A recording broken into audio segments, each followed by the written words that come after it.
The NYPD is investigating yet another act of violence in the subway system. A 46-year-old man who is reportedly homeless was stabbed multiple times at the Jamaica Van Wyck station during an attempted robbery at around 3 a.m.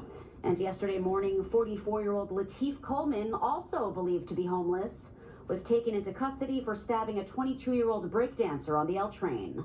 The rash of attacks comes as Mayor Eric Adams moves to crack down on transit crime and homelessness. People tell me about their fear of using the system, and we're going to ensure that fear is not New York's reality. According to the NYPD, transit crime jumped an astounding 75.2% last month compared to the same time back in 2021. And 40-year-old Michelle Alyssa Go was tragically killed when a homeless man with a history of mental illness pushed her in front of an oncoming train here at the Times Square subway station back on January 15th.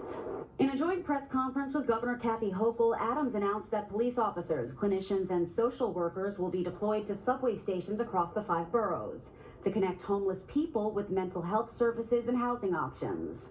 City leaders weighing in on his ambitious plan.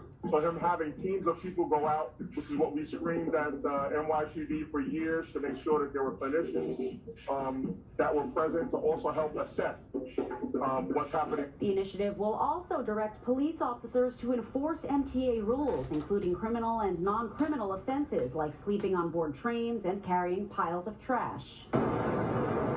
Some are skeptical that police enforcement will ramp up overnight, while housing goals may take longer to implement.